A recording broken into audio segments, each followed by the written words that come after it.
বিসমিল্লাহির রহমানির রহিম। আসসালামু আলাইকুম প্রিয় শিক্ষার্থীরা, নিশ্চয়ই তোমরা ভালো আছো। এই দুর্যোগকালীন সময়ে পরিবারের সকল সদস্যদের সাথে বাসায় অবস্থান করছো আর নিরাপদে আছো। বৈশ্বিক মহামারী এই ক্রান্তি লগ্নে আমরা শিক্ষার্থী বন্ধু যারা সরাসরি প্রাতিষ্ঠানিক শিক্ষা প্রাপ্তির সুযোগ থেকে সাময়িক বঞ্চিত আছো, তাদের জন্য আমার এই ছোট্ট প্রয়াস। আশা করি এই টিউটোরিয়ালটি তোমাদের একটু হলেও কাজে লাগবে।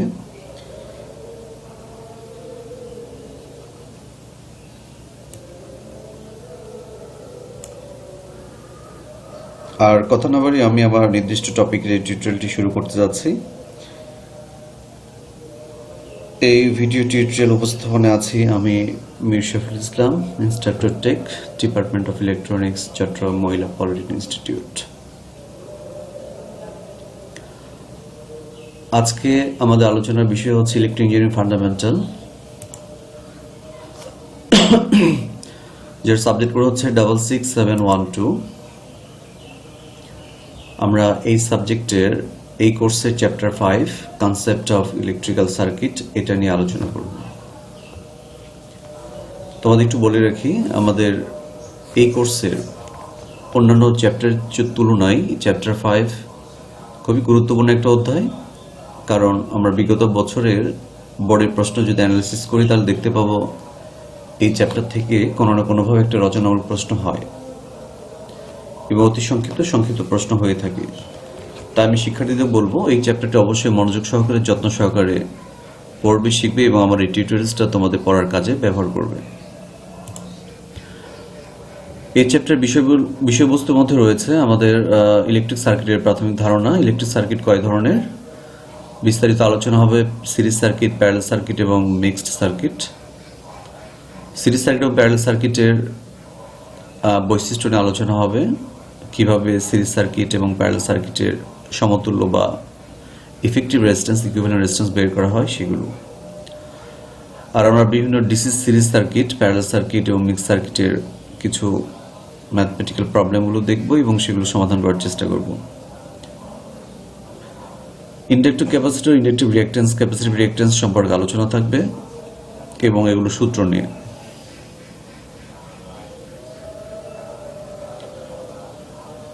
আমরা শুরুতে দেখতে পাচ্ছি ছবিতে যে মূলত যে দুই ধরনের ইলেকট্রিক্যাল সার্কিট, সিরিজ এবং প্যারালেল, তার দুটি ছবি দেখতে পাচ্ছি। বাম পাশে একটি সিরিজ সার্কিট, ডান পাশের প্যারালেল সার্কিট দেখানো হচ্ছে। কিভাবে একটা ইএমএফ বা বৈদ্যুতিক সোর্সের সাথে লোডগুলো যুক্ত থাকে, অনুরূপভাবে প্যারালেল সার্কিটে কিভাবে একটা বৈদ্যুতিক সোর্সের সাথে লোডগুলো যুক্ত থাকে সেগুলো দেখানো হয়েছে। এই সিরিজ সার্কিট এবং প্যারালেল সার্কিটের বিস্তারিত আমরা পরে আলোচনা করব। এখানে এই যে চিত্রটা দেখতে পাচ্ছ, ছবিটি এবং ব্লকটি, এটা হচ্ছে একটা সুইচ, অন্য কিছুই নয়। এখানে সুইচ, সোর্স, লোড এবং যে এখানে এই পরিবাহী তারগুলো, যেটা আমরা কন্ডাক্টর বলি, এগুলো আছে। শুরুতেই সিরিজ সার্কিট নিয়ে কথা হবে, কিভাবে লোড বা রেজিস্ট্যান্স সিরিজ সার্কিটে প্রভাব ফেলে বা কিভাবে তারা তাদের অ্যাক্টিভিটিসগুলো দেখায় সেগুলো আমরা একটু কথা বলবো। যদি কোনো কন্ডাক্টরের রেজিস্ট্যান্সগুলো R1, R2 এবং R3 এভাবে আমরা ডিফাইন করি তাহলে, এবং এগুলোকে যদি আমরা একটার পর আরেকটা যুক্ত করি, যেটা ফিগার 1.2-তে দেখানো হয়েছে, এই পরের ছবিতে দেখতে পাবো এখানে, তাহলে তাদেরকে আমরা বলতে পারি যে এরা সিরিজ বা শ্রেণীতে যুক্ত। এটা আমরা প্রমাণ করতে পারি এ এবং ডি এই দুই প্রান্তে যে তিনটি রেজিস্টর একটার পর একটা যুক্ত আছে, এদের সমতুল্য রেজিস্ট্যান্স এদের এই তিনটে রেজিস্টরের যোগফলের সমান হবে। তো একটা সিরিজ সার্কিটের যে আমরা গুরুত্বপূর্ণ যে তিনটা বিষয় খুঁজে পাই সেগুলো হচ্ছে, অবশ্যই এই সিরিজ রেজিস্টরের মধ্য দিয়ে একই রকম কারেন্ট প্রবাহিত হবে।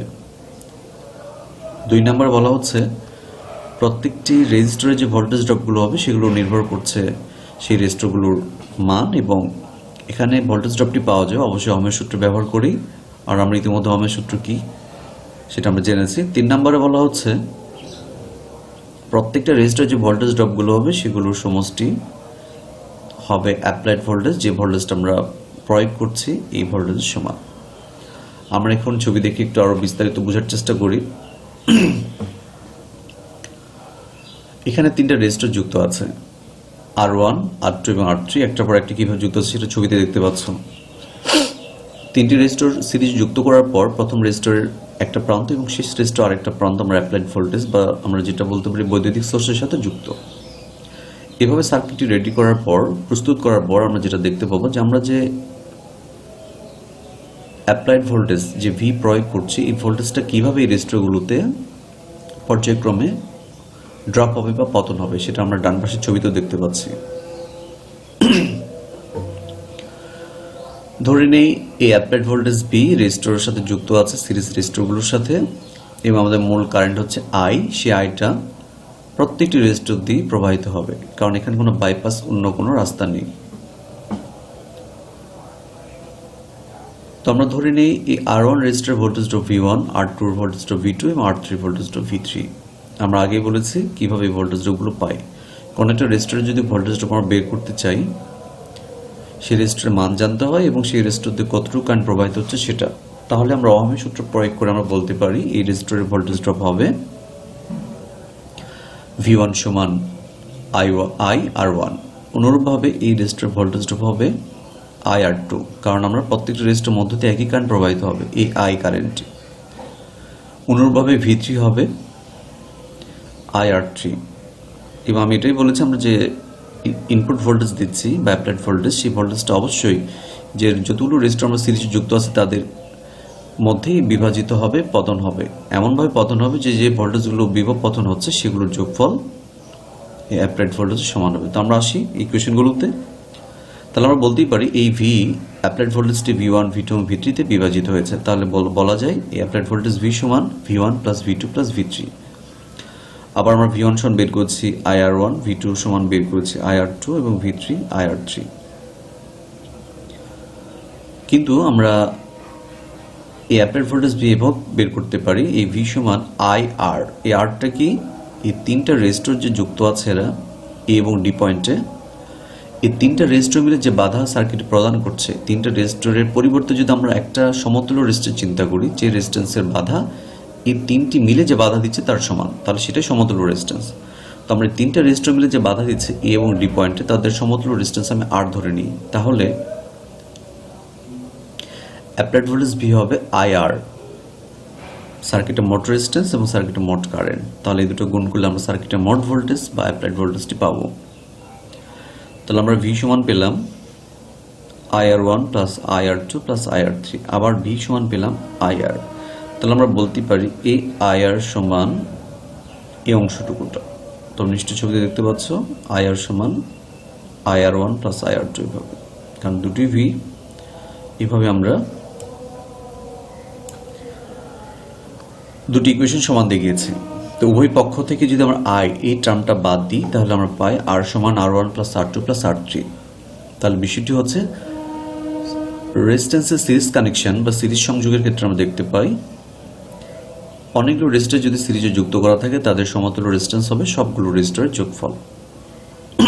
এভাবে সমতুল্য রেজিস্ট্যান্স বের করতে হয়। তোমাদের পাঠ্য বইয়ে দেখতে পাবে কখনো কখনো পরীক্ষায় সংক্ষিপ্ত বা রচনামূলকও দিয়ে রাখে যে সিরিজ রেজিস্ট্যান্সের ক্ষেত্রে প্রমাণ করো R equal two R1 plus R2 plus R3, এভাবে প্রমাণ করা হলো। আমরা একটু সামারিতে যাই যে সিরিজ রেজিস্ট্যান্সের ক্ষেত্রে কী কী ঘটনাগুলো ঘটে, যেটা আমরা ক্যারেক্টারিস্টিক্স বা বৈশিষ্ট্য বলছি। এখানে 6টা বৈশিষ্ট্যের কথা বলা আছে যেগুলো আমরা বর্ণনাতেই বলেছি, তারপর আমরা সামারাইজড করেছি। এগুলো পরীক্ষাতে মাঝে মধ্যে দেয় যে একটা সিরিজ সার্কিটের বৈশিষ্ট্য আলোচনা করো। আমরা প্রথমে দেখতে পাচ্ছি প্রত্যেকটি রেজিস্টারের মধ্য দিয়ে একই কারেন্ট প্রবাহিত হবে।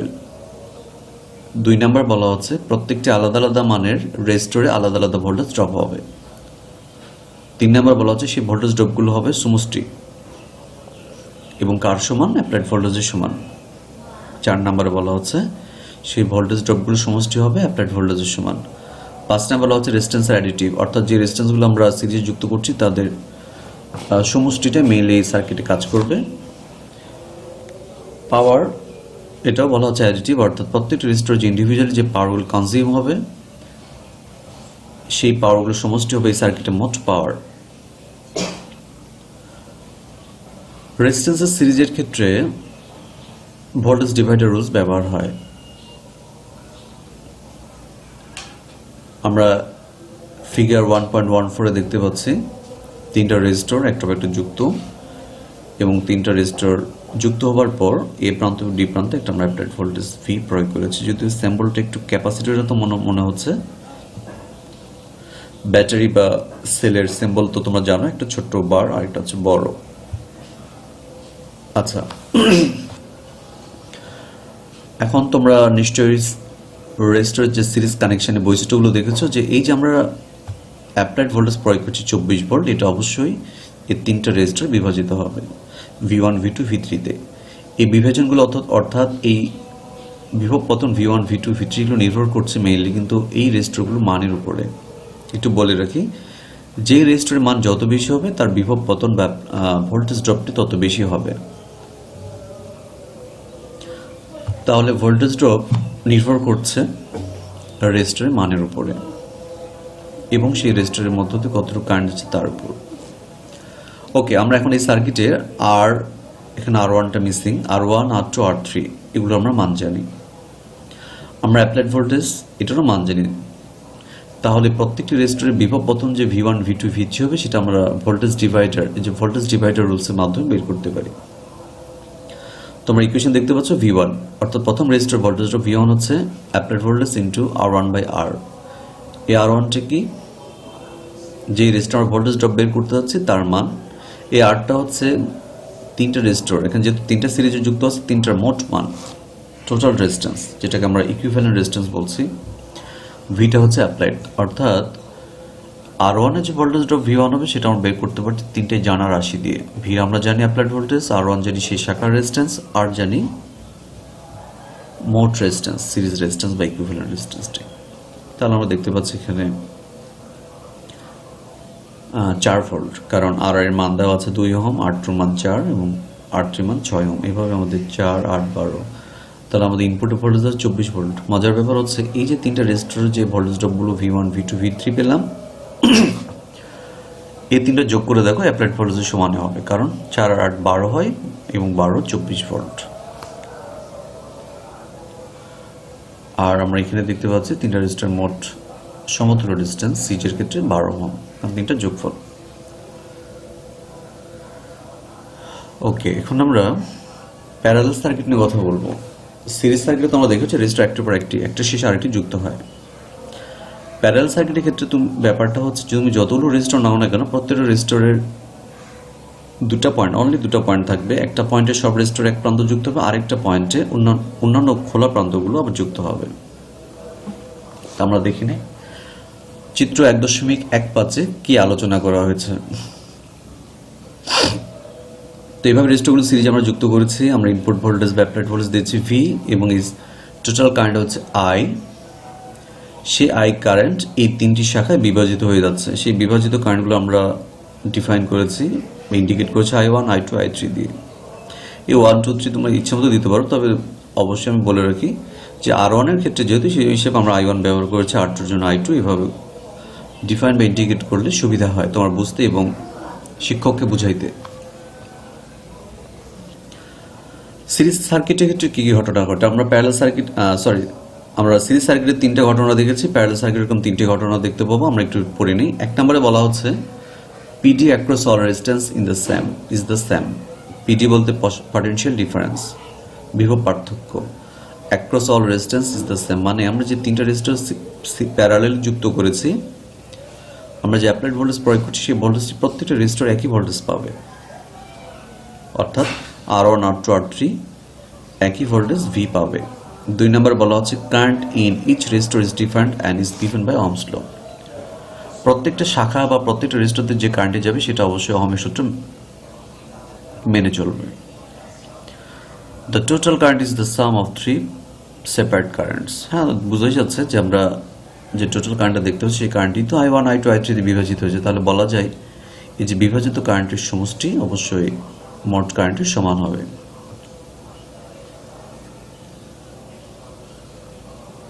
তো আমরা সিরিজ সার্কিটের 6টা ক্যারেক্টারিস্টিক্স দেখেছি, আমরা প্যারালাল সার্কিটের 5টা ক্যারেক্টারিস্টিক একটু কথা বলি। Same voltage acts across all parts of the circuit. হ্যাঁ, অবশ্যই প্যারাল সার্কিটের ক্ষেত্রে প্রত্যেক রেজিস্টর একই ভোল্টেজ অ্যাপ্লাইড ভোল্টেজটি পাবে। Different resistor have their individual current. যে আলাদা আলাদা রেজিস্টরগুলো যে আমরা প্যারালেল করেছি তাদের কারেন্টগুলো আলাদা আলাদা হবে এবং সেই কারেন্টগুলো নির্ভর করছে সেই রেজিস্টরগুলো বা সেই শাখার রেজিস্ট্যান্সের মানের উপরে। ব্রাঞ্চ কারেন্ট আর অ্যাডিটিভ। আমাদের সিরিজ সার্কিটের ক্ষেত্রে ছিল ভোল্টেজ আর অ্যাডিটিভ, এখানে কারেন্ট আর অ্যাডিটিভ বলা হচ্ছে। কারণ আমরা সিরিজ সার্কিটে দেখেছি প্রত্যেকটা বিভব V1 V2 V3 এগুলো যোগফল আমাদের অ্যাপ্লাইড ভোল্টেজের সমান হয়েছে। এক্ষেত্রে আবার মোট কারেন্ট I শাখা কারেন্টগুলো সমান হবে। এই জন্য আমাদের প্যারালাল সার্কিটের ক্ষেত্রে কারেন্টটা বেশ গুরুত্বপূর্ণ একটা টার্ম। তো বলা হচ্ছে ব্রাঞ্চ কারেন্টস আর অ্যাডিটিভ। যতগুলো শাখা দিয়ে আমরা প্যারালাল সার্কিট তৈরি করছি প্রত্যেকটা শাখার কারেন্টগুলো হবে যোগবোধক, মানে যোগ করলে আমরা মোট কারেন্টই পাবো বা সার্কিট কারেন্ট। কন্ডাক্টেন্স আর অ্যাডিটিভ। কন্ডাক্টেন্স একটা নতুন একটা টার্ম এসেছে এখানে। কন্ডাক্টেন্স এমন কিছুই নয়, কন্ডাক্টেন্স হচ্ছে রেজিস্ট্যান্সের বিপরীত। রেজিস্ট্যান্সের বিপরীত ক্যারেক্টারিস্টিক্স। রেজিস্ট্যান্স মানে তো বুঝতেই পারছো যে কোনো সার্কিটে কারেন্ট প্রবাহে বাধা প্রদান করা। কন্ডাক্টেন্স হচ্ছে সেই সার্কিট একটা বৈশিষ্ট্য, যে বৈশিষ্ট্য আমরা বলতে পারি সার্কিটে কত সুন্দরভাবে কারেন্ট প্রবাহিত হবে। যে কন্ডাক্টরের কন্ডাক্টেন্স যত বেশি হবে তার কারেন্ট পরিবাহিত তত বেশি হবে, আর যে সার্কিটের বা যে ব্রাঞ্চ বা যে শাখা যে পরিবাহীর রেজিস্ট্যান্স যত বেশি হবে সেদিক দিয়ে কারেন্ট প্রবাহটা তত কম হবে। 5 নম্বরে বলা হচ্ছে পাওয়ার অ্যাডিটিভ। প্রত্যেকটা শাখায় যে পাওয়ার কনজিউম হবে, পাওয়ার ব্যবহার হবে, সেগুলো যোগ করলে আমরা মোট পাওয়ার বা সার্কিটের মোট পাওয়ারটি পেয়ে যাব। আমরা সিরিজ সার্কিটের ক্ষেত্রে দেখেছিলাম যে রেজিস্টরগুলো নিয়ে আমরা সিরিজ সার্কিট তৈরি করছি সেগুলো সমতুল্য মান কেমন, কিভাবে বের করতে হয়, প্রমাণ করতে হয়। সেখানে আমরা দেখেছি মোট রেজিস্ট্যান্স আর প্রত্যেকটি যোগফল অর্থাৎ R1 + R2 + R3 হিসেবে পেয়েছি। প্যারালাল সার্কিটের ক্ষেত্রে যে রেজিস্টরগুলো নিয়ে আমরা প্যারালাল সার্কিট তৈরি করছি তার সমতুল্য মানগুলো কিভাবে আসবে সেটা আমরা প্রমাণ করে দেখব। তো তোমার আগে বলেছি যে শাখা কারেন্টগুলোর যোগফল হচ্ছে মোট কারেন্টের সমান। ওকে, I1টা কিভাবে পাবো? V/R1। এটা একটু বোঝার চেষ্টা করো, কারণ প্রত্যেকটা রেজিস্টরের দুই প্রান্তে বিভব হচ্ছে V, অ্যাপ্লাইড ভোল্টেজ। ছবিতে দেখে নিই একটু। প্রত্যেকটা রেজিস্টর দুই প্রান্তে V, এই যে ভোল্টেজটা দেওয়া, কারণ এই R1 এই প্রান্ত V পেয়েছে, অপর প্রান্ত এদিকে V পেয়েছে। R2 অনুরূপভাবে এই প্রান্তে V ভোল্ট, এই প্রান্তে V। হ্যাঁ, সে V প্লাস বা মাইনাস যেটা হোক না কেন, প্রত্যেকটা রেজিস্টরে অ্যাপ্লাইড ভোল্টেজ V পাবে, কোনো কম বেশি হবে না। তো সেক্ষেত্রে আমরা বলতে পারি I1 হচ্ছে V/R1, কারণ আমরা ওহমের সূত্র থেকে জানি V সমান IR, অনুরূপভাবে I সমান V/R। এই V/R এই সূত্রটি ব্যবহার হয়েছে। I2 V/R2, I3 হচ্ছে V/R3। আবার যে তিনটা রেজিস্টর নিয়ে আমরা যে প্যারালাল সার্কিট তৈরি করছি তার সমতুল্য রেজিস্ট্যান্স যদি হয় R, অর্থাৎ তিনটার পরিবর্তন, তিনটা মিলে যে বাধাটা সার্কিটে প্রদান করছে সেটা যদি আমরা একটা রেজিস্টর দিয়ে আমরা রিপ্রেজেন্ট করি, যে তিনটে মিলে যে বাধা এই আর সেই বাধাটা দিচ্ছে, এটাই হচ্ছে সমতুল্য রেজিস্ট্যান্স। তাহলে সেক্ষেত্রে আমরা সার্কিট কারেন্ট I পাবো অ্যাপ্লাইড ভোল্টেজ ডিভাইডেড বাই সার্কিটের মোট রেজিস্ট্যান্স। তাহলে আরটা কি? আরটা হচ্ছে সমতুল্য রেজিস্ট্যান্স, এই R1 R2 R3 সমতুল্য রেজিস্ট্যান্স। সেখানে বলা হয়েছে V হচ্ছে অ্যাপ্লাইড ভোল্টেজ আর হচ্ছে equivalent resistance of parallel combination. Parallel করেছে যে রেজিস্টরগুলো দিয়ে সেগুলোর ইকুইভ্যালেন্ট রেজিস্ট্যান্স। ওকে, I এর একটা ইকুয়েশন পেয়েছি আমরা উপরে, ইকুয়েশন 1 ধরে নাও এটা, আর I এর আরেকটা ইকুয়েশন পাচ্ছি V/R। তাহলে আমরা বলতেই পারি এই পার্টটা আর এটা সমান, এই যেখানে দেখানো হয়েছে। তাহলে দেখো দুই প্রান্তে V, এই টার্মটি বাদ যায়। তাহলে আমরা বলতে পারি 1/R = 1/R1 + 1/R2 + 1/R3। এখানে তিনটা রেজিস্টর প্যারালালে দেখিয়েছি, 3 4 5 6 যে কটা হোক না কেন তার সমতুল্য রেজিস্ট্যান্সগুলো আমাদের এই সূত্র দিয়ে বের করতে হয়। আরেকটা ইকুয়েশন নিচে দেখতে পাচ্ছি আমরা যে 1/R এর পরিবর্তে G লিখেছে, 1/R1 এর পরিবর্তে G1 G2 G3। তোমাদের কিছুক্ষণ আগে আমি বলেছি যে কন্ডাক্টেন্স নামে একটা টার্ম আমরা পেয়েছি একটা স্লাইডে। কন্ডাক্টেন্সটা হচ্ছে রেজিস্ট্যান্সের বিপরীত। তো আমরা ম্যাথমেটিক্যালি বিপরীত একটা টার্ম একটা রাশির সাথে কিভাবে দেখায়, যেমন A আর B যদি বিপরীত হয় তাহলে আমরা বলতে পারি A = 1/B অথবা B সমান 1/A।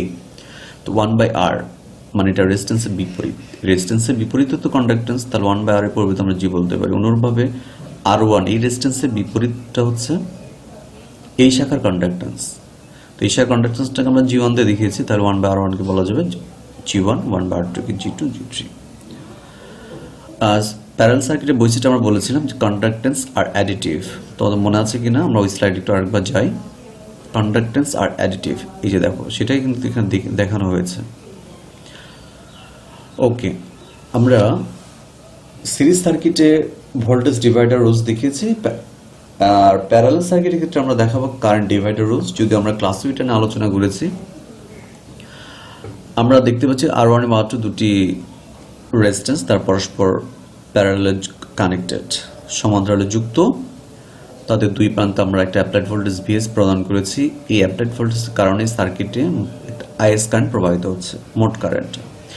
এই IS কারেন্টটি, যেটা আসলে S দিয়ে সোর্স বোঝানো হয়েছে, সোর্স কারেন্ট, এই সোর্স কারেন্টটি দুটি শাখায় বিভাজিত হচ্ছে I1 এবং I2 আকারে। তাহলে আমরা অ্যাপ্লাইড ভোল্টেজ জানি, এই VS এটা আমাদের জানা মান। আমরা অ্যাপ্লাইড ভোল্টেজ বা ভোল্টেজ কতটুকু দিচ্ছি সেটা জানি। আবার R1 R2 এই শাখা রেজিস্ট্যান্সগুলো, অর্থাৎ ব্রাঞ্চ রেজিস্ট্যান্সগুলো আমাদের মান জানা, R1 R2 র মান জানা। আবার মোট কারেন্ট কতটুকু সেটা জানা। আর ডিভাইডার রুলস বলতে বোঝানো হচ্ছে এই মোট কারেন্টটি দুটি শাখা যে বিভাজিত হবে R1 ও R2 উপর নির্ভর করে, সে I1 আর I2 কিভাবে বের করব। এখানে আমাদের শুধু I1 এবং I2 দুটি রাশি আমাদের অজানা, বাকি সব রাশিগুলো জানা। তা I1টা কিভাবে বের করবো, একটু ডান পাশের ছবিতে দেখো, ডান পাশে ইকুয়েশনে I1 এই অজানা রাশিটা আমরা বের করছি। I1 সমান R2/R1 plus R2 into I। মানে ব্যাপারটা কি দাঁড়াচ্ছে, R1 R2 তো বুঝতে পারছো এই দুই শাখার টোটাল রেজিস্ট্যান্স মোট। প্যারালেল ওই সূত্রের ব্যাপারে যেও না, এটা শুধু আমরা দেখতে পাচ্ছি যেগুলো শাখা ব্যবহার করছি সেই শাখার মোট রেজিস্ট্যান্স R1 R2 যোগ। আর এই লবের অংশে আছে কোনটা, R2, মানে আমরা যেই শাখার কারেন্ট বের করব লবে তার বিপরীত শাখার রেজিস্ট্যান্সটি যাবে। I1 এর ক্ষেত্রে R2, I2 এর ক্ষেত্রে R1। আর যখন আমরা এই শাখার কারেন্টটি বের করব তখন হবে R2/R1 plus R2 into IS। দেখো আমরা যে ফ্যাক্টরটা IS ব্যবহার করেছি, দুই ইকুয়েশন একই আছে। হরের অংশটি দেখো R1 প্লাস R2, এখানেও তাই R1 প্লাস R2, শুধু ডিফারেন্সটা হয়েছে লব। তো শিক্ষার্থী তোমরা যারা আছো তোমাদের বুঝে সুবিধাতে বলছি, যে শাখা কারেন্ট বের করবে তার বিপরীত শাখার রেজিস্ট্যান্সটি লবে যাবে। যেমন I2 বের করছে এই শাখার, তার লবে যাবে কোনটা, এই শাখার রেজিস্ট্যান্স R1। এটা মনে রাখার সহজ কৌশল। আরেকটি বিষয় হচ্ছে যে কারেন্ট ডিভাইডার রুলস এবং ভোল্টেজ ডিভাইডার রুলস আমাদের পরবর্তীতে সিরিজ এবং প্যারালাল সার্কিটে যে ম্যাথমেটিক্যাল প্রবলেমগুলো আছে এখানে খুবই দরকার পড়বে এই সূত্রটি বারবার। এই জন্য তোমরা একটু ভালো করে মেমোরাইজ করে নাও এই সূত্রটি, এটা বারবার আসবে এবং বারবার লাগবে আমাদের বড় বড় ম্যাথমেটিক্যাল প্রবলেমগুলো সলভ করতে গিয়ে। এই গেল আমাদের কারেন্ট ডিভাইডার রুলস। তোমরা হয়তো অনেক ক্ষেত্রে বলতে পারো যে স্যার যদি 3টা শাখা থেকে 4টা শাখা থাকে সেক্ষেত্রে কীভাবে বের করতে হবে, সেভাবে এই দুটি ধরে এভাবে করতে পারবে। এটা আমরা পরবর্তীতে দেখব কিভাবে আমরা একাধিক শাখাগুলোকে দুটি শাখার সাথে তুলনা করে স্টেপ বাই স্টেপ আমরা বিভাজিত করে কারেন্ট ডিভাইডার রুলসগুলো দেখাতে পারি। আচ্ছা, এবার আমরা একদম শেষের দিকে, আমাদের এই চ্যাপ্টারের আলোচনার শেষের দিকে এতগুলো আলোচনা যে করলাম, এই আলোচনার ভিত্তিতে আমাদের এই চ্যাপ্টারে কিছু গুরুত্বপূর্ণ ম্যাথমেটিক্যাল প্রবলেম আছে।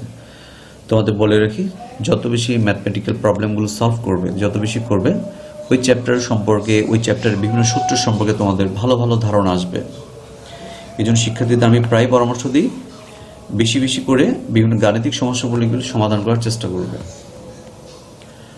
শুরুতে একটা এক্সাম্পল 1, উদাহরণ 1 দিয়ে আমরা শুরু করি। ফিগার 1.16 তোমরা একটা সার্কিট দেখতে পাচ্ছ।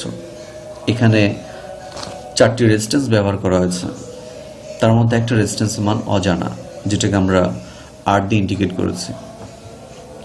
Applied voltage 12 volt. এই যে 3টে রেজিস্টর দেখতে পাচ্ছ, 550 ওহম, 50, 500 ওহম। অনেক ক্ষেত্রে সার্কিটে দেখতে পাবে যে একক দেওয়া থাকে না। যদি একক দেওয়া না থাকে তাহলে সেটা বাই ডিফল্ট ওহমেই ধরতে হবে। আর যদি কিলো ওহম, মেগা ওহম দেওয়া থাকে সেই ক্ষেত্রে কে অথবা মানে ক্যাপিটাল লেটার কে অথবা ক্যাপিটাল লেটার এম এই মানের পরে ব্যবহার হয়। যদি কোনো একক দেওয়া না থাকে তাহলে বুঝে নিতে হবে সেটা ওহমে দেওয়া আছে। ওকে, এগুলো সব ওহমে দেওয়া। প্রশ্নে বলা হচ্ছে যে এই যে 500 ওহম যেটা দেখতে পাচ্ছ, এই 500 ওহমের বিভব পতন ভোল্টেজ ড্রপ দেওয়া আছে। আবারও বলছি, অ্যাপ্লাইড ভোল্টেজ 12 ভোল্ট, এই দুটি মানও দেওয়া আছে, এটার মান 500, এটাও দেওয়া আছে। এই 500 ওহমের যে বিভব পতন ভোল্টেজ ড্রপ সেটা প্রশ্ন দেওয়া আছে, সেটা হচ্ছে 2.5 ভোল্ট। এই যে 2.5 volt voltage drop across 500 ohm. আর এর মান বের করতে হবে, আর অন্য কোনো তথ্য দেওয়া নেই। তো ছবিতে যা দেখতে পাচ্ছ এই তথ্য এতটুকুই, শুধু বলছি এটাই যে 500 ওহমে ভোল্টেজ ড্রপ দেওয়া আছে 2.5 ভোল্ট। এখনই আর কিভাবে বের করব? তো আমরা সমাধানে যাওয়ার আগে আমরা এই চিত্র থেকেই একটু বোঝার চেষ্টা করি যে আমরা কিভাবে আগাবো, কিভাবে এই প্রবলেমটি সলভ করব। তোমরা নিশ্চয়ই সিরিজ এবং প্যারালাল সার্কিটের বৈশিষ্ট্যগুলো তোমাদের মাথায় আছে, ওগুলো সাহায্য লাগবে আমাদের। ওকে, একটু লক্ষ্য করো তো, এই শাখায় এই যে এই ব্রাঞ্চটাতে দুটো রেজিস্টর কিভাবে যুক্ত? সিরিজে যুক্ত। এই শাখার সাথে আবার এই শাখাটা কিভাবে যুক্ত? প্যারালাল। আবারও বলি, এই শাখার সাথে এই শাখাটা প্যারালাল বা সমান্তরালে সংযুক্ত। তো এটার যদি ভোল্টেজ ড্রপ আমরা জানি, তাহলে কি এটার ভোল্টেজ ড্রপ বের করতে পারবো না? এখন তোমাদের মাথায় কাজ করছে কিভাবে বের করব, কারণ আমরা ওহমের সূত্র থেকে জানি রেজিস্টার মান জানলে শুধু হবে না, তার মধ্য দিয়ে কতটুকু কারেন্ট যাচ্ছে সেটাও জানতে হবে। ঠিক আছে, এর মধ্যে দিয়ে কতটুকু কারেন্ট যাচ্ছে সেটা আমরা জানতে পারছি না বা বুঝতে পারছি না। ওকে, কিন্তু এই 500 ওহম দিয়ে কতটুকু কারেন্ট যায় সেটা কি বের করা যাবে? হ্যাঁ, অবশ্যই যাবে, কারণ এই রেজিস্ট্যান্সের ক্ষেত্রে আমাদের মান জানা আছে এবং এখানে যে ভোল্টেজ ড্রপ সেটা জানা আছে। তাহলে এই শাখাতে দুটো তথ্য জানা, ওহমের 3টা প্যারামিটার, একটা হচ্ছে ভি, একটা হচ্ছে আই, আর একটা হচ্ছে আর। তো বলো তো এইটুকুতে কোন, এই তিনটার ভিতরে কোন দুটি তথ্য জানা? হ্যাঁ, একটি হচ্ছে আর, আর হচ্ছে ভি। ভি কোনটা? এই যে প্রশ্ন দেওয়া আছে 2.5 ভোল্ট, তাহলে ভি জানা এখানে এবং আর জানা, তাহলে এখানে কি আই বের করা যাবে না? অবশ্যই, আই সমান কি? ভি বাই আর। ওকে, এইভাবে আমরা আই বের করব। তো এই শাখাতে যে আই, যে কারেন্টটা আমরা এখান থেকে বের করলাম, সেই কারেন্টটা কি দিতে যাবে না? রাস্তা তো একটাই, এই শাখাতে যে কারেন্টটি যাবে সেই কারেন্টটাই তো এই দিকতে আসছে, এই দিক দিয়ে এসে এই দিক দিয়ে চলে গেছে। তাহলে আমরা এইটুকু থেকে আমরা আই বের করে নিব। তাহলে সেই আইটার সাহায্য নিয়ে আবার এখানে ভোল্টেজ ড্রপ বের করব, কারণ এখানে আই জানতে পারলাম এর মাধ্যমে, আর জেনেছি এখান থেকে, আর তো দেওয়াই আছে, তাহলে আই জানা আর জানা, এখান থেকে ভি বের করতে পারবো। তাহলে এখানকার ভোল্টেজ ড্রপ আর এখানকার ভোল্টেজ ড্রপ থেকে আমরা বলতে পারবো যে এই পুরো শাখায় কতটুকু ভোল্টেজ আছে, এই ভোল্টেজ প্লাস এই ভোল্টেজ।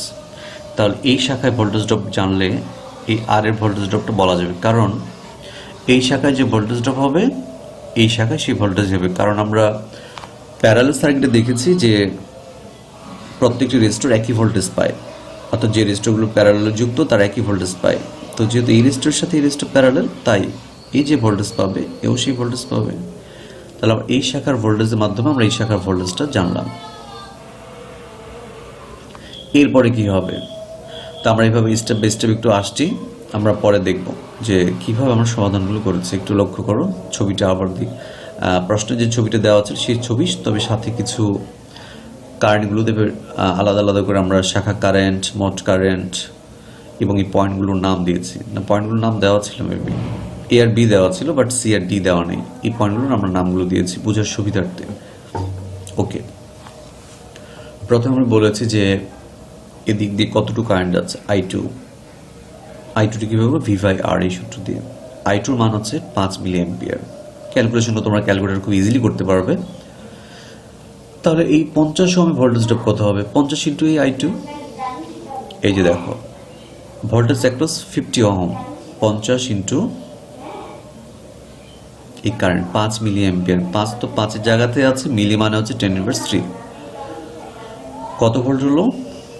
0.25 ভোল্ট। ওকে, তাহলে সি এবং ডি এই পয়েন্টে ভোল্টেজ ড্রপ কত হবে? আমি বলেছি তো এই সি এবং ডি এই দুই পয়েন্টে দুটো রেজিস্টর আছে, একটা হচ্ছে আর, আর একটা হচ্ছে এই দুটো মিলে যা তা, অর্থাৎ এই অংশটুকু আর এই অংশটুকু, এই দুটি শাখা। তাহলে এই শাখার ভোল্টেজটা পেলাম কত? 2.75 ভোল্ট, কারণ এখানে হচ্ছে 2.5 ভোল্ট আর এখানে হচ্ছে 2.25 ভোল্ট, দুটো যোগ করলে 2.75 ভোল্ট হয়।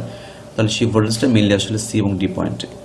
তো সেই জন্য আমি লিখেছি যে ভিসিডি অর্থাৎ সি এবং ডি পয়েন্টের ভোল্টেজ ড্রপ 2.75। তাহলে ভিএসসি, ওকে, সি আর ডিতে ভোল্টেজ ড্রপ যদি পাই তাহলে এসিতে কতটুকু পাবো? কারণ এই 12 ভোল্ট এই অ্যাপ্লাইড ভোল্টেজটি এ এবং সি এই পয়েন্টে বিভাজিত হয়েছে, আর সি এবং ডি এই পয়েন্টে বিভাজিত হয়েছে। তো সি এবং ডি পয়েন্টের ভোল্টেজটা আমরা বের করলাম 2.75। তা তোমরা বুঝতে পারছো যে বাকিটুকু এ এবং সিতে বিভাজিত হবে, কারণ আমরা বলেছি যে অ্যাপ্লাইড ভোল্টেজ যা দিচ্ছি সেগুলি রেজিস্টরগুলোতে বিভাজিত হয়ে নিঃশেষ হয়ে যাবে। তাহলে সি এবং ডিতে পেয়েছি আমরা 2.75 ভোল্ট। তাহলে এসি দিয়ে পাবো বাকিটুকু বের করার জন্য 12 থেকে 2.75 ভোল্ট বাদ দিয়েছি।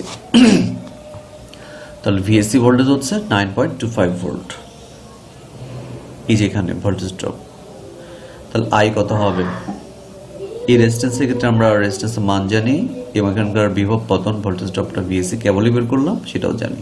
এখানে আই বের করা যাবে এইভাবে, ভিএসসি বাই ওই শাখার রেজিস্ট্যান্স 550 ওহম, হিসেব করলে আসে 16.82 মিলি অ্যাম্পিয়ার। এখন আমরা অঙ্কের একদম শেষের দিকে চলে এসেছি। এখানে সি পয়েন্টে যদি কেসিএল বা কারশফস কারেন্ট ল ব্যবহার করে, যেটা চতুর্থ অধ্যায় কারশফের সূত্র নিয়ে আলোচনা আছে, আমাদের আরেকটি লেকচার টিউটোরিয়াল, ভিডিও টিউটোরিয়াল আছে, সেখান থেকে তোমরা কারশফের সূত্রগুলো ডিটেলস জানতে পারবে। সার্কিটের সি পয়েন্টে যদি কেসিএল ব্যবহার করি, অর্থাৎ সি পয়েন্টে কারশফস কারেন্ট ল, মানে সি পয়েন্টে কোন কারেন্টগুলো আসছে কোন কারেন্টগুলো বের হচ্ছে সেটার সাথে একটি যদি আমরা রিলেশন তৈরি করি তাহলে আমরা কি জানতে পারবো? দেখো, সি পয়েন্টে আগত কারেন্ট হচ্ছে আই আর নির্গত কারেন্ট হচ্ছে I1 আর একটু I2। তো কেসিএল অনুযায়ী আমরা জানি যে আগত কারেন্ট সমান নির্গত কারেন্ট, তাহলে আই সমান হচ্ছে I1 প্লাস I2। এটা খুবই সহজ ব্যাপার, যদি আমরা সূত্র আকারে বলছি এটা দেখেও বোঝা যায় খুব ইজিলি যে একটা কারেন্ট ঢুকছে, দুটো কারেন্টে বিভাজিত হয়ে চলে যাচ্ছে। তাহলে এখান থেকে I1 এর মান বের করা যাবে, কারণ আমরা সবার শুরুতে I2 বের করেছি, অঙ্কের এই জায়গাতে আমরা আই বের করেছি, I2 জানলাম, আই বের করলাম, এখান থেকে I1টা বের করা যাবে ইকুয়েশন থেকে, I1 সমান I মাইনাস I2 কারশফের কারেন্ট ল ব্যবহার করে। এই যে এই লাইনের পরে এই লাইনটা এসেছে, এখান থেকে I1 পেলাম, এই তখন আমাদের আর এর মান বের হয়ে যাবে। কিভাবে? তোমাদের কি মনে আছে যে সি এবং ডি পয়েন্টের ভোল্টেজটা কত ছিল? ভিসিডি, এই যে ভিসিডি 2.75 ভোল্ট। I1টা কেবলই বের করে ফেললাম, এই যে 11.82 11.82 মিলি অ্যাম্পিয়ার। তো এই দুই পয়েন্টের আমরা ভোল্টেজ জানি, এই শাখাতে কতটুকু কারেন্ট যায় সেটাও জানি, আর বের করা যাবে ওহমের সূত্রের সাহায্যে। কিভাবে? ওহমের সূত্র বলছে R equal to V by I. তো এখানে ভি হচ্ছে ভিসিডি, আইটা হচ্ছে I1, ভিসিডি বা I1, এইভাবে মানগুলো যথাযথভাবে মান বসি আমরা সেই কাঙ্ক্ষিত আর এর মান পেলাম। আর এর মান এসেছে 232.66 ওহম, 232.66 ওহম। অনেক ক্ষেত্রে রেজাল্টে বা আমরা যদি দশমিক উপর 2 ঘর নিই তাহলে অবশ্যই দশমিক উপর 3 নম্বর ঘরে 5 বা 5 অযুক্ত থাকে, তাহলে আমরা আগের ঘরে 1 যুক্ত করবো। সম্ভবত এটা আমরা হয় 6-7 হতো। আচ্ছা যাও, তারপর আমরা অ্যান্সারে যদি এরকম কনফিউশন থাকে আমরা প্রায় বা অ্যাবাউট লিখতে পারি। এই হচ্ছে আমাদের এই সার্কিটে অজানা রেজিস্ট্যান্স আর এর মান। তো আমরা অনেক ডিটেলস কথা বলেছি, যদিও ব্যাপারটি খুবই সিম্পল। এই সূত্রগুলো সাহায্য নিয়ে আমরা কিভাবে বিভিন্ন জটিল সার্কিটগুলো, কারেন্ট, মোট কারেন্ট, শাখা কারেন্ট, তারপর বিভিন্ন শাখার ভোল্টেজ ড্রপ, পাওয়ার কনজাম্পশন, এগুলো যদি বের করতে চাই অবশ্যই সূত্রগুলো মনে রাখতে হবে এবং মাথা ঠান্ডা রেখে স্টেপ বাই স্টেপ আমাদের ক্যালকুলেশন করতে হবে। আমরা আরেকটা উদাহরণে যাই, 2 নম্বর উদাহরণ। এখানে প্রত্যেকটি রেজিস্টরের মান দেওয়া আছে, আমরা প্রশ্ন পড়ছি না, আমরা ছবিটা দেখে বলি। প্রত্যেকটা রেজিস্টরের মান দেওয়া আছে এবং অ্যাপ্লাইড ভোল্টেজ কত সেটা দেওয়া আছে। যদি এখানে ছবিতে দেওয়া নেই, প্রশ্ন বলছে 60 ভোল্ট পটেনশিয়াল ডিফারেন্স কোথায়? এ এবং বি পয়েন্টে। এটা সর্বশেষ দুটি প্রান্ত। এখানে আমরা অ্যাপ্লাইড ভোল্টেজ 60 ভোল্ট প্রয়োগ করছি। যদি প্রয়োগ করি, প্রশ্নে বলছে যে প্রত্যেকটা রেজিস্টরের ভোল্টেজ ড্রপ কত হবে।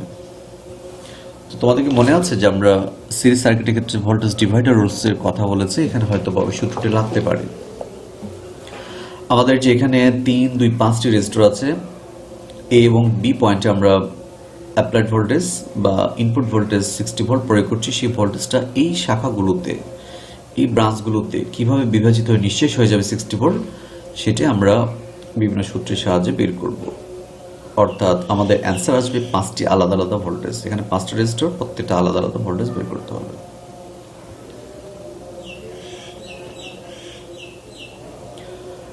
আমরা এখন সার্কিটের দিকে একটু তাকাই। আমরা এই সার্কিটের মোট রেজিস্ট্যান্স বের করব। মোট রেজিস্ট্যান্স বের করার ক্ষেত্রে কিভাবে কার সাথে কে সিরিজে আছে, কার সাথে কে প্যারালাল, সেভাবে বুঝতে হবে। এই ছবিতে একটু দেখতে পাচ্ছ যে এই ছবিতে সিরিজ এবং প্যারালালের একটা মিক্সড ব্যাপার আছে। তো আমরা সার্কিটের টাইপসে বলছিলাম যে সার্কিট 3 ধরনের, সিরিজ, প্যারালাল এবং মিক্সড বলতে যেখানে সিরিজ এবং প্যারালাল দুটি ফ্লেভারই থাকবে। যেমন এই দুটি প্যারালাল, বাট এই পার্টটার সাথে এটা আবার সিরিজ। আবার এ এবং ডি পয়েন্টে যে 3টি রেজিস্টর আছে তার সাথে আবার এই 5 ওহম, এটা আবার প্যারালাল। আবার এ এবং ডিতে যে এই যে 4টি রেজিস্ট্যান্স আছে পুরোটার সাথে 8 এবং সিরিজ। তো এই সিরিজ প্যারালালগুলো তোমাদের বেশ সূক্ষ্মভাবে এবং মনোযোগ সহকারে লক্ষ্য করতে হবে।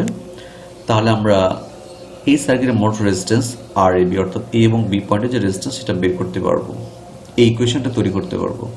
যারা first bracket, second bracket, third bracket এগুলো ব্যবহার করে এই প্রথম ইকুয়েশনটা বের করতে পারবে, তাদের জন্য অঙ্ক খুবই ইজি, খুবই সহজ হবে।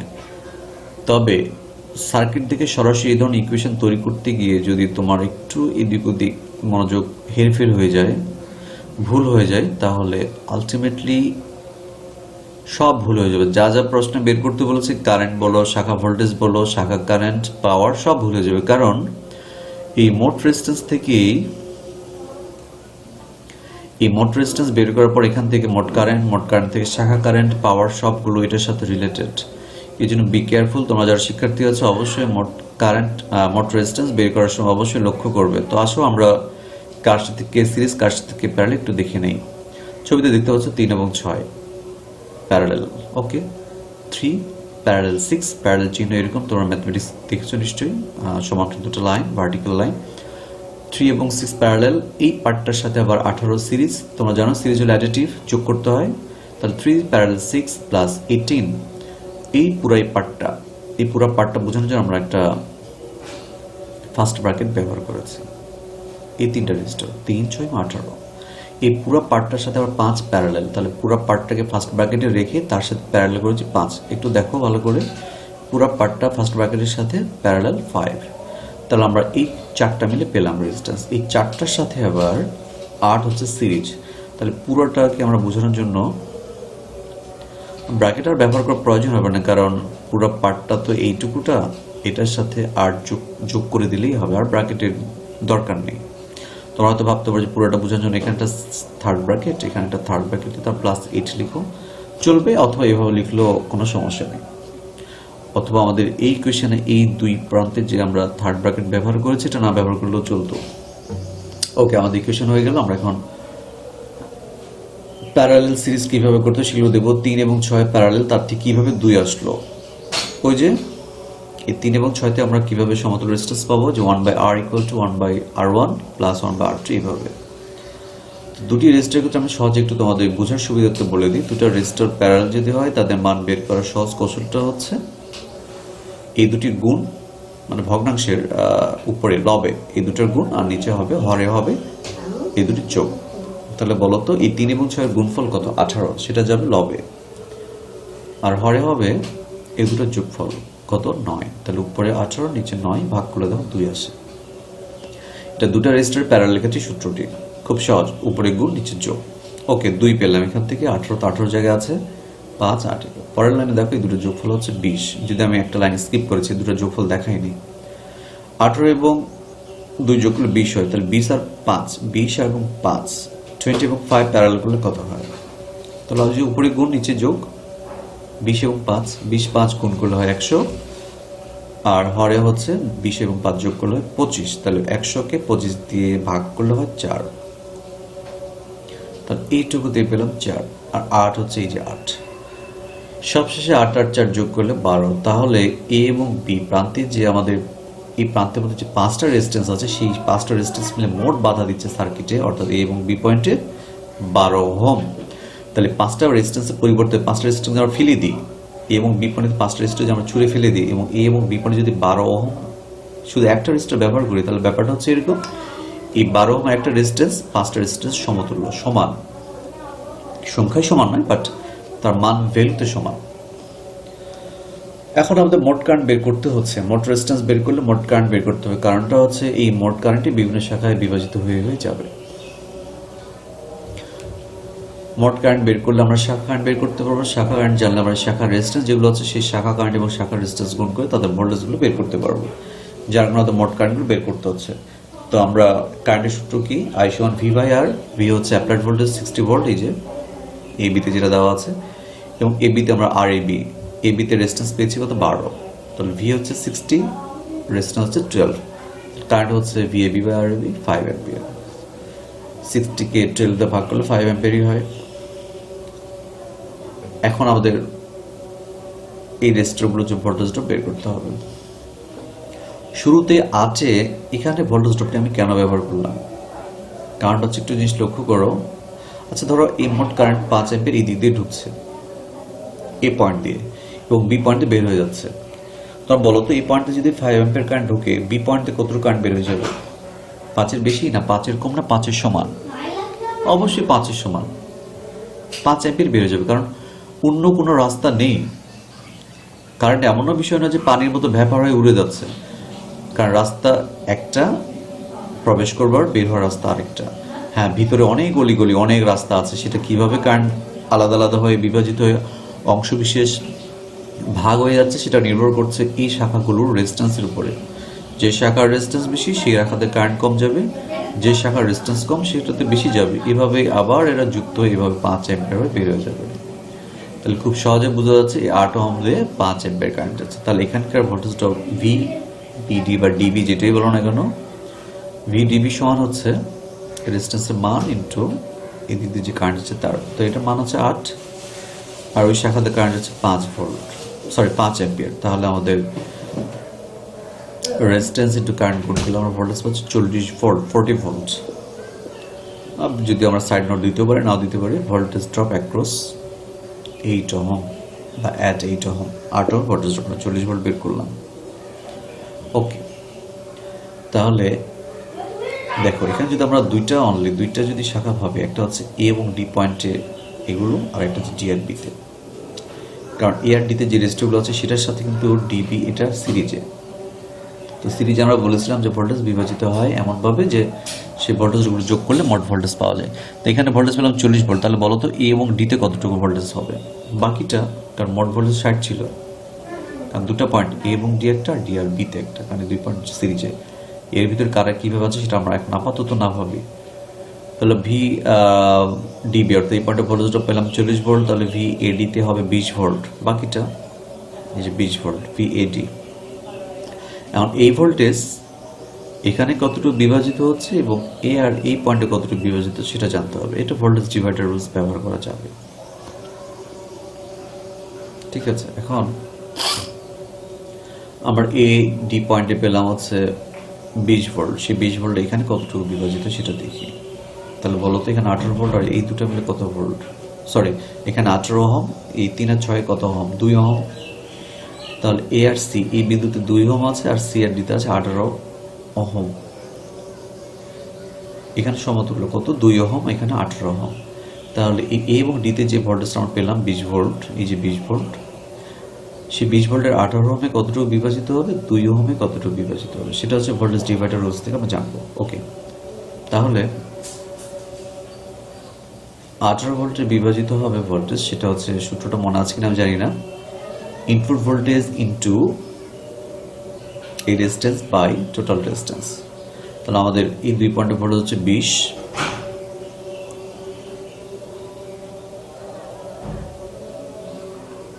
যদি আমরা এভাবে লিখেছি, লেখাটা দরকার ছিল এরকম যে 20 ইন্টু 18/20, তাহলে 18 ভোল্টই হয়।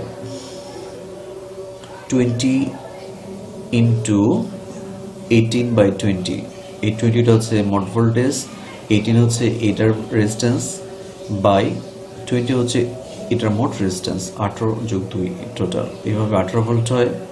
তো এখানে যদি 18 ভোল্ট হয় তাহলে একটু বাকিতে 2 ভোল্ট হবে, কারণ এই পুরোটাতেই তো 20 ভোল্ট, তাহলে এখানে যদি 18 ভোল্ট হয় তাহলে এখানে 2 ভোল্ট হবে। ওকে, তাহলে 18 ওহমের ভোল্টেজ ড্রপ পেলাম 18 ভোল্ট। আচ্ছা বলো তো 5 ওহমের ভোল্টেজ ড্রপ কত হবে? 5 ওহম তো আসলে এ আর ডিতে রয়েছে, তাই তো? তো ভিএটি বের করলাম না আমরা, এই যে ভিএটি 20 ভোল্ট, তাহলে সেই 20 ভোল্টে 5 ওহম পাবে। এটা লেখা ছিল ভোল্টেজ ড্রপ অ্যাট 5 ওহম। 18তে কত ছিল? 18 ভোল্ট। 3 এবং 6 কত ছিল? 2 ভোল্ট। অর্থাৎ এই 3 ওহম 2 ভোল্ট পাবে, 6 ওহম 2 ভোল্ট পাবে। তাহলে আমরা একটু সামারিতে যাই, অ্যান্সারগুলো আমরা পেয়ে গেছি সব। তোমাদের মনে আছে কিনা, 8 ওহমে পেয়েছি আমরা 40 ভোল্ট, বাকি ভোল্ট এই 2 পয়েন্টে, কারণ সব মিলে তো 60 ভোল্ট। এডিতে পেয়েছি আমরা 20 ভোল্ট, এই 20 ভোল্ট কিন্তু 5 ওহম পাবে, কারণ এডিতেই সেই 5 ওহম আছে প্যারালাল সার্কিটের সূত্র অনুসারে। 40 ভোল্ট 20 ভোল্ট, এই শাখাও 20 ভোল্ট পাচ্ছে। এই শাখাতে আবার 2টা পার্ট আছে, এটা একটা, এই দুটা মিলে একটা। 20 ভোল্টে পাচ্ছে 18 ভোল্ট, বাকি 2 ভোল্ট এই প্যারালালে যে 3 এবং 6 আছে তারা পাবে 3 ভোল্ট, 3 ওহম পাবে 2 ভোল্ট, 6 ওহম পাবে 2 ভোল্ট।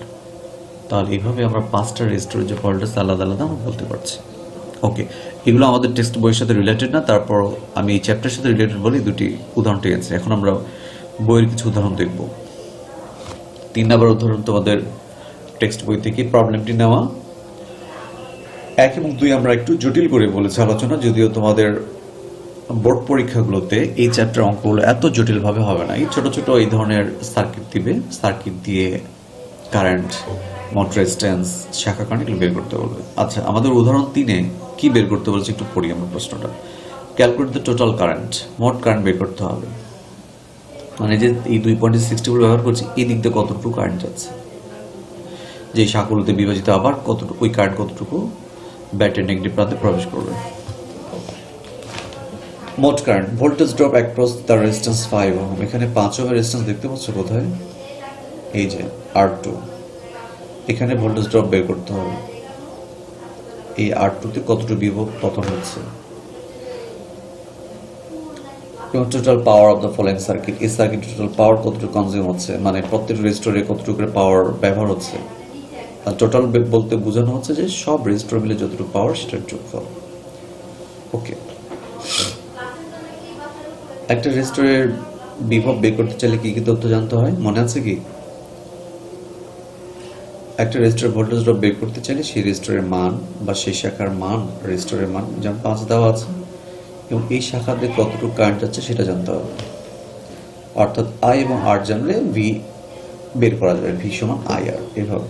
ওকে, তাহলে আমাদের এটার এই সার্কিটে বের করতে হবে টোটাল কারেন্ট, এই 5 ওহমের ভোল্টেজ ড্রপ, এবং কতটুকু পাওয়ার ব্যবহার হচ্ছে, কনজিউম হচ্ছে সেটা। ওকে, একটু বলে রাখি, প্রশ্নের সার্কিট দিলে সার্কিটগুলো তুমি তোমার সুবিধার্থে শাখা কারেন্টগুলো ডিফাইন করতে পারো, ইন্ডিকেট করতে পারো, পয়েন্টগুলোর নাম দিতে পারো, এগুলো তোমাদের সেই স্বাধীনতা আছে। তুমি যখন সলিউশন করবো তখন এই সার্কিটগুলো তুমি তোমার মতো করে বোঝার সুবিধার্থে অবশ্যই ড্রয়িং করে নেবে। যেমন দেখো আমরা এইভাবে ছবিগুলো লিখেছি।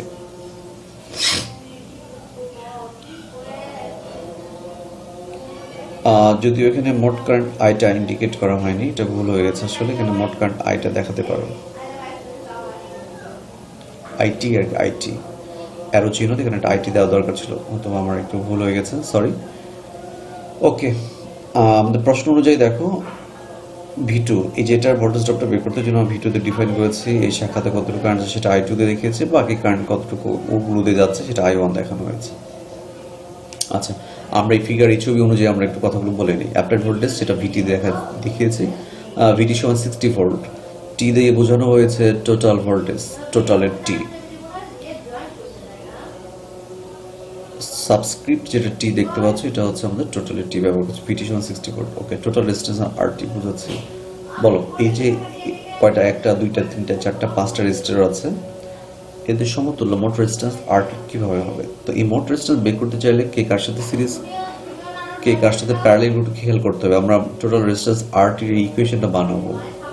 এর আগের উদাহরণ দেখেছি আমরা এই পাশ থেকে দেখি। আমি অঙ্ক করার সুবিধাতে আমি সবসময় সোর্সের বিপরীত দিক থেকেই দেখি। তোমাদের যে দিক থেকে দেখতে সুবিধা হয় সেভাবেই করতে পারো। আচ্ছা, শুরুতে আসি। 3 এবং 6 দেখো,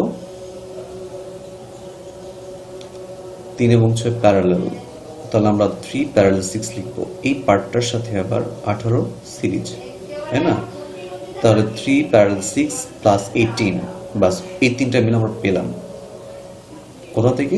3 প্যারালাল 6 প্লাস 18 থেকে। যে 3 প্যারালাল 6 প্লাস 18, এইটুকুটা মানে হচ্ছে এই তিনটার একটা রেজিস্ট্যান্স পেয়ে গেছি। তিনটা মিলে যেটা হয়, এই তিনটা মিলে যে রেজিস্ট্যান্স হয় সেই রেজিস্ট্যান্সের সাথে আবার এই 5কে প্যারালাল, তাহলে পুরোটার সাথে এই যে তিনটার, এই পুরোটার সাথে 5 প্যারালাল। তাহলে সেই প্যারালাল চিহ্ন দিয়ে লিখেছে দেখো, এই পুরোটার সাথে 5 প্যারালাল।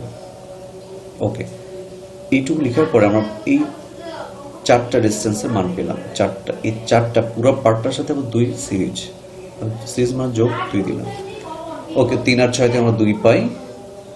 এর আগের উদাহরণ আমরা দেখেছি, উপরে গুণ নিচে যোগ ওইভাবে।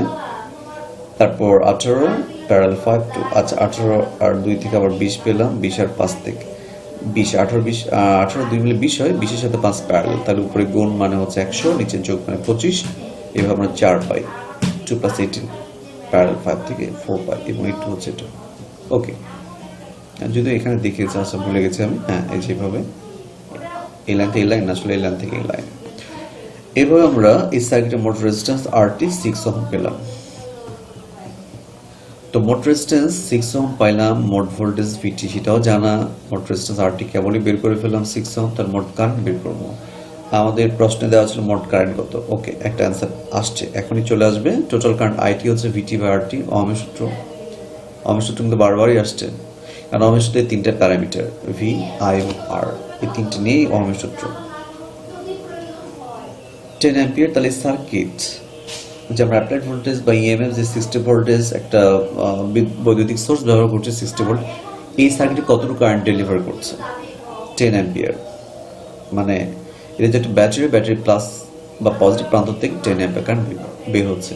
এই 10 অ্যাম্পিয়ার কারেন্ট কোন শাখায় কিভাবে বিভাজিত সেটা তোমরা নিশ্চয়ই বুঝতে পারছো। সেটা আমরা এইভাবে আস্তে আস্তে আগাবো। মোট কারেন্ট 10 অ্যাম্পিয়ার পেলাম। এখন তোমার ছবির দিকে একটু তাকাও, এই 2 ওহম দিয়ে কতটুকু কারেন্ট যাবে তোমরা বলতে পারবে? অবশ্যই 10 অ্যাম্পিয়ার, কারণ এটা যদি ব্যাটারি হয়, ব্যাটারি প্লাস পয়েন্ট ধরো এই পাশে, এখান থেকে কারেন্টটা বের হচ্ছে 10 অ্যাম্পিয়ার, তাহলে অবশ্যই শাখাতে 10 অ্যাম্পিয়ার যাবে, কারণ আর কোনো বিকল্প রাস্তা নেই। সার্কিট অ্যানালাইসিস একটু করি আমরা। এটা দিয়ে 10 অ্যাম্পিয়ার কারেন্ট আসলো বা প্রবাহিত হচ্ছে। 10 অ্যাম্পিয়ার কারেন্ট এই যে এই মোড়ে বা এই জাংশনে এই পয়েন্টে আসলো 10 অ্যাম্পিয়ার। এই পয়েন্টে দেখা যাচ্ছে দুটো রাস্তা, একটা হচ্ছে এটা আর এটা হচ্ছে এটা। তার নিশ্চয়ই বুঝতে পারছো, সে 10 অ্যাম্পিয়ার কারেন্ট কিছুটা এই রাস্তা দিয়ে যাবে বা এই শাখা দিয়ে, কিছু এই শাখা দিয়ে যাবে। সেটা আমরা I1 I2 দিয়ে বুঝিয়েছি। তো কিছু কারেন্ট যেটা এটা গেল, সেই কিছু কারেন্টের আবার দেখবা একটা অংশ এই 3 ওহমে যাবে আর একটা অংশ 6 ওহমে যাবে। তো আমাদের এগুলো জানার দরকার নেই আমাদের, কারণ আমাদের ভোল্টেজ ড্রপ বের করতে বলেছে এই রেজিস্ট্যান্স বা এই শাখার, যার কারণে আমরা এই I2টা আমাদের জানা একটু বেশি জরুরি। ওকে, আমরা মোট কারেন্ট জানি 10 অ্যাম্পিয়ার। ওকে, 10 অ্যাম্পিয়ার শাখা কারেন্ট I1 I2। তোমাদের কারেন্ট ডিভাইডার রুলসটি মনে আছে কিনা? কারেন্ট ডিভাইডার রুলস, দুইটা শাখা, এখানে কয়টা শাখা? এই পয়েন্টে একটা, দুইটা শাখা, একটা হচ্ছে এই এটার আর হচ্ছে সমগ্রটা মিলে। আমি বারবার বলছি কারেন্ট ডিভাইডার রুলসে দুটি শাখায় যে কারেন্ট বিভাজিত হয় সেই সূত্রটা তোমাদের সবসময় মনে রাখতে হবে। দুটি শাখায় কিভাবে কারেন্ট বিভাজিত হচ্ছে, মোট কারেন্টে কিভাবে বিভাজিত হচ্ছে। আমাদের মোট কারেন্ট কত? 10 অ্যাম্পিয়ার। একটা এই শাখা আর একটা হচ্ছে এই শাখার জন্য I1 I2 আমরা বের করে ফেলি। I1 বের করতে হবে না I2? অবশ্যই I2, কারণ এই I2টা জানলেই না আমরা একটা বিভব পতনটা বের করতে পারবো। I2, তাহলে I2 সমান কি হবে?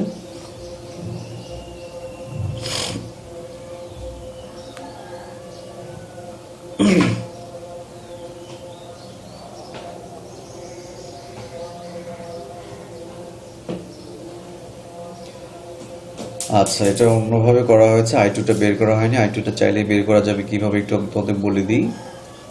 I2 হচ্ছে I2 সমান এই শাখার রেজিস্ট্যান্স বাই মোট রেজিস্ট্যান্স। এই শাখার রেজিস্ট্যান্সটা কত মনে আছে কিনা তোমাদের? 3 আর 6 2 পেয়েছি, আর 8 20। এই শাখার রেজিস্ট্যান্সটা 20, এই শাখার 5। তো এই শাখার যদি আমরা কারেন্ট বের করতে চাই, তোমাদের মনে আছে কিনা লবে যাবে হচ্ছে বিপরীত শাখার রেজিস্ট্যান্স। আচ্ছা আমরা যাই ওটাতে একটু, এই যে এখানে দেখো আমরা এই শাখার কারেন্ট যদি বের করতে চাই তাহলে লবে যাবে বিপরীত শাখার রেজিস্ট্যান্স, এই যে বিপরীত শাখার রেজিস্ট্যান্স, আর নিচে হবে 2 শাখার টোটালটা। তাহলে আমরা প্রবলেমে আসি, আমরা এই শাখা বের করবো। এই শাখা হচ্ছে 5 আর এই শাখা কত জানি, কেবল বললাম 20 ওহম। এখানে 2 এখানে 8 20, এই শাখায় 5 এই শাখায় 20। ওকে, আমরা এই শাখা কারেন্ট বের করবো। I2 সমান হবে কি, I2 সমান 20 এই শাখার রেজিস্ট্যান্স, 20 বাই এই 2 শাখা মিলে টোটাল রেজিস্ট্যান্স, এটা 20 আর 5 25, 20 by 25 into I total I কত 10 অ্যাম্পিয়ার। এইভাবে আমরা I2 বের করতে পারবো। I2 বের করলে আমরা এই I2 এর সাথে এই 5 গুণ করলে আমরা V2 বের করতে পারবো। কিন্তু এখানে আমরা যেটা করছি সেটা হচ্ছে ভোল্টেজ ডিভাইডার রুলস ব্যবহার করে। এটা খুব ইজি একটা ব্যাপার, ইজিয়েস্ট। সেটা হচ্ছে 60 ভোল্ট এই পয়েন্টে বিভাজিত হবে আর এই 2 পয়েন্টে, কারণ দেখো এই পয়েন্টের রেজিস্টর আছে আর এই 3টা মিলে আরেকটা প্যারালাল। 60 ভোল্ট এই শাখায় বিভাজিত হবে এবং এই 2 পয়েন্টে। তো এই শাখায় 2 ওহম আছে আর এই শাখায় কত আছে, এই শাখার রেজিস্ট্যান্স কত মনে আছে কিনা, 4। এই যে দেখো এই যে 2, এই 2টা হচ্ছে এই 2 আর 4 হচ্ছে এই সবগুলো মিলে। তো এখন 2 ওহম আছে, এখানে 4 ওহম, এই পয়েন্টটা হচ্ছে 4 ওহম, এই পয়েন্টে 2 ওহম। তো 60 ভোল্ট এই 2 ওহমে আর 4 ওহমে কিভাবে বিভাজিত হবে? তোমাদের বলে রাখি, যেই শাখার রেজিস্ট্যান্স বেশি সেখানে বিভব পতন বেশি হবে। আচ্ছা আমরা একটু খুব খোলামেলাভাবে একটা প্রবলেম সলভ করার চেষ্টা করি। 2 ওহম এখানে 4 ওহম, ওকে। বলো তো 60 ভোল্ট এই কয় ভাগ পাবে, কয় ভাগ পাবে? এখানে 2 ওহম মানে 1 ভাগ, আর 4 ওহমে আছে 2 ভাগ, কারণ 2 প্লাস 2 মিলে 4 হয়। তাহলে এখানে 1 ভাগ, এখানে 4 ওহম মানে 2 ভাগ, তাহলে টোটাল কয় ভাগ হচ্ছে 3 ভাগ। তো 60 ভোল্টকে যদি আমরা 3 ভাগ করি তাহলে প্রতি ভাগে পড়ে হচ্ছে কত, 20 ভোল্ট। তাহলে এখানে 20 ভোল্ট হবে, এখানে 2 ভাগ মানে 40 ভোল্ট। আচ্ছা এটা একদম এইভাবে তো আর সলভ করা যাবে না, আমি জাস্ট বোঝার সুবিধার্থে বলছি তোমাদের, মনে রাখার জন্য। চাইলে তুমি তোমার প্রবলেমটি এভাবে শুদ্ধি পরীক্ষা করতে পারো। কিন্তু আসলে আমরা যাব ভোল্টেজ ডিভাইডার রুলসে। কীভাবে? এই শাখার ভোল্টেজ ড্রপ হবে এই শাখার resistance by total into input voltage. আমরা কি সূত্রতে যাব voltage divider রুলসে?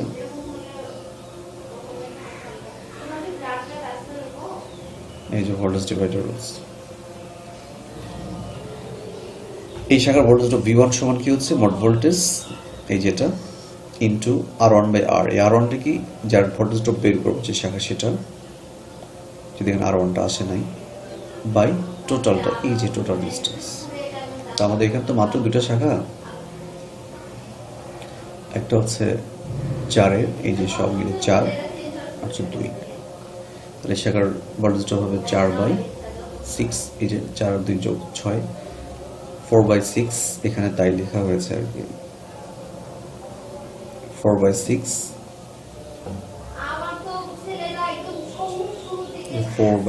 Into 60 V total volt, এভাবে 40 ভোল্ট পাওয়া যাচ্ছে। তো আমরা এই V2টা ভোল্টেজ ডিভাইডার রুলস ব্যবহার করে বের করতে পারি, অথবা কারেন্ট ডিভাইডার রুলস ব্যবহার করে বের করতে পারি। আমি কারেন্ট ডিভাইডার রুলস বলছিলাম যে I2টা এই I থেকে I1 I2 সাহায্যে বের করা যাবে। ওকে, আমরা আরেকটা উদাহরণ, এটা টেক্সট বই থেকে নেওয়া, উদাহরণ 4। এটা সার্কিট দেখতে পাচ্ছি, যদিও একটু বিদ্যুতের সার্কিট মনে হচ্ছে। এখানে অনেকগুলো রেজিস্টর সিরিজ প্যারালেল যুক্ত, তো ভয় পাওয়ার কিছু নেই। কে কার সাথে সিরিজ, কে কার সাথে প্যারালেল বুঝে খুব সুবিধা, সহজ। এবং এই রেজিস্টরগুলো মানগুলো এমনভাবে নেওয়া হচ্ছে যে মুখে মুখে তুমি বলতে পারবে যে মোট রেজিস্ট্যান্স কত। আমি আবারও বলছি, এই ধরনের প্রবলেমগুলোতে মোট রেজিস্ট্যান্স বের করার ব্যাপারে সবচেয়ে বেশি সজাগ হবে, সচেতন হবে। ওকে, এখানে আমাদের রেজিস্টর কয়টা আছে গুনি আমরা একটু, 1 2 3 4 5 6 7 8টি রেজিস্টর, তারা বিভিন্নভাবে যুক্ত, এবং আপনাদের অ্যাপ্লাইড ভোল্টেজ 18 ভোল্ট একটা ব্যাটারি সোর্স দেওয়া আছে। এখানে মোট রেজিস্ট্যান্স বের করতে বলেছে না, calculate the voltage drop across 6 ohm. আচ্ছা এই 6 ওহম ভোল্টেজ ড্রপ কত সেটা তোমাদের একটু বলে রাখি, কোনো শাখা কারেন্ট বা ভোল্টেজ ড্রপ বের করতে চাইলেও তোমাদের অবশ্যই মোট রেজিস্ট্যান্স মোট কারেন্ট বের করতে হবে। তুমি ভাবতে পারো যে আমার ভোল্টেজ ড্রপ বের করতে বলছে, আমি কেন মোট কারেন্ট মোট রেজিস্ট্যান্স বের করবো? কিন্তু তোমরা লক্ষ্য করেছো নিশ্চয়ই, শাখা ভোল্টেজ বা শাখা কারেন্ট বের করতে চাইলে অবশ্যই মোট ভোল্টেজ মোট রেজিস্ট্যান্স মানে অ্যাপ্লাইড ভোল্টেজ এবং মোট রেজিস্ট্যান্স জানতে হয়, জেনে মোট কারেন্ট বের করতে। মোট কারেন্ট না বের করতে চাইলে, না পারলে আমরা শাখা কারেন্ট শাখা ভোল্টেজ বের করতে পারবো না। তাহলে আমাদের মোট অ্যাপ্লাইড ভোল্টেজ দেওয়া আছে 8 ভোল্ট, মোট রেজিস্ট্যান্স কীভাবে ইকুয়েশনে তৈরি করতে সেটা আমরা একটু দেখবো সলিউশনে। এই যে আমি ইন্ডিকেট করেছি, এটার ভোল্টেজ ড্রপ বের করতে আমরা V1 দিয়ে লিখেছি আর কি। এই দুই প্রান্তে ভোল্টেজ 6 ভোল্টেজ ড্রপটা বের করবো।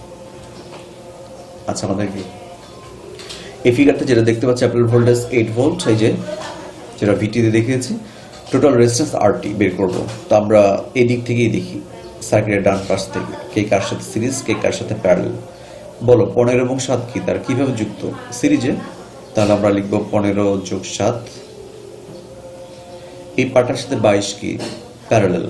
এই পার্টটার সাথে 22 প্যারালাল, কারণ দেখো এই দুই পয়েন্টে, এই পয়েন্টে আর এই পয়েন্টে 22 আছে, এবং এই পয়েন্ট এবং এই পয়েন্টে আবার 15 এবং 7 সিরিজ এও আছে। তাহলে এই দুই শাখা প্যারালাল। তাহলে 15 + 7 প্যারালাল 22, এই যেটা লিখেছে এখানে। ওকে, পুরো এই পার্টটার সাথে আবার এই তিনটার সাথে 5 কি সিরিজ, যেটা +5 লিখিয়েছি। ওকে, তাহলে এই চারটা মিলে একটা পাইলাম আমি। এই চারটার সাথে 16 কি প্যারালাল, মানে চারটা মিলে কতটুকু রেজিস্ট্যান্স সেটা আমি ব্র্যাকেটে দেখিয়েছি। এই যে 15 + 7 প্যারালাল 22 + 5, এই যে চারটা মিলে এটা। এই পুরোটার সাথে আবার 16 প্যারালাল, এই জন্য প্যারালাল চিহ্ন দিয়েছি এখানে, প্যারালাল 16। তাহলে আমরা এই পুরো এই যে স্কোয়ারের মতো যেটা দেখতে পাচ্ছি, পুরো এই পার্টটার আমরা রেজিস্ট্যান্স পেয়েছি। এই পুরো পার্টটার সাথে আবার 4 কি 4 সিরিজ। তাহলে পুরো পার্টটা একটা ব্র্যাকেটে রেখে +4 লিখেছি আমরা, এই যে +4। তাহলে আমরা এই যে এইগুলো মিলে পেলাম। বলতো এই যে 4 সাথে এই স্কোয়ারের মতো শেপ, এটা এগুলো সবগুলোর সাথে 12 কি প্যারালাল। এই যে পুরো পার্টের সাথে 12 প্যারালাল লিখছি। তাহলে আমরা 1200 সবই পেলাম, 6 ছাড়া, এই 6 ওহম ছাড়া সবগুলো, এই সবগুলোর সাথে 6টা কি সিরিজ +6। ওকে, এখন দেখো আমি এই ইকুয়েশনের পর সরাসরি কেন 12 ওহম লিখেছি। তো পরীক্ষাতে যদিও লিখবে না তোমরা, আমি সহজ বিধায় একবার লিখেছি, তোমরা একটু একটা একটা লাইন বোঝানোর চেষ্টা করবে, কারণ এগুলো মুখে মুখেই পারা যাচ্ছে বিধায় আমি একবার লিখেছি। তোমরা কিভাবে সলভ করতে হবে, ক্যালকুলেশন করতে সেটা তোমরা জানো। দেখো কিভাবে মুখে মুখে পারা যাচ্ছে। 15 আর 7 মিলে কত হয় 22, সে 22 আর 22 প্যারালাল করলে কত হয় 11। আচ্ছা, তো একটা কথা আমরা বলতে ভুলে গেছি, আমি যদি দুটো রেজিস্টারে আমরা প্যারালাল বের করি, আমরা বলেছি উপরে গুণ নিচে যোগ, যেমন R1 R2 প্যারালাল বের করবো, তাহলে হবে R1 × R2, নিচে হবে R1 + R2। কিন্তু মজার ব্যাপার, এই দুটি শাখার যদি সমান সমান রেজিস্ট্যান্স হয়, দুটি শাখার রেজিস্ট্যান্স যদি সমান হয়, যেমন এটাও R ওটাও R, তাহলে উপরে হবে R × R মানে R², নিচে হবে R + R মানে 2R। তুমি হিসেব করে দেখো, মান আসবে R/2। তাহলে সহজ করে বলতে পারি যে দুটি শাখার যদি রেজিস্ট্যান্সের মান সমান হয়, তাহলে তাদের সমতুল্য মান হয় অর্ধেক, একটির অর্ধেক। তাহলে আমাদের এখানে 22, এখানে 22, দুটা শাখা প্যারালাল, 22 প্যারালাল 22, তাহলে মান হবে 11, কারণ সমান সমান দুটি। গুণ করা যোগ করার দরকার নেই সমানের ক্ষেত্রে। যেমন 10 এবং 10 যদি আমরা প্যারালাল করি, মান হবে 5, 6 এবং 6 যদি আমরা প্যারালাল করি তাহলে হবে 3, এরকম বিষয়টা। তাহলে আমরা এখান থেকে পেলাম হচ্ছে 11, এই 11-এর সাথে আবার 5 যোগ, তাহলে কত হলো 16। তাহলে এই যে সেকেন্ড ব্র্যাকেটের ভিতরে যেটা আছে সেটা সবগুলো মিলে কত হচ্ছে 16। সেই 16-র সাথে 16টাকে প্যারালাল, তাহলে মান হবে 8। তাহলে সবগুলো মিলে পেলাম 8। সেই 8-এর সাথে আবার 4 কি সিরিজ, তাহলে হবে 12। 8 আর 4 যোগ করলে 12। তাহলে এই যে থার্ড ব্র্যাকেটের ভিতরে যতগুলো আছে সব রেজিস্টারগুলো মিলে সমতুল্য রেজিস্ট্যান্স হচ্ছে 12। সেই 12-এর সাথে আর মজার ব্যাপারে এই 12টা আবার প্যারালাল, তাহলে 12 আর 12 প্যারালালগুলো হচ্ছে 6।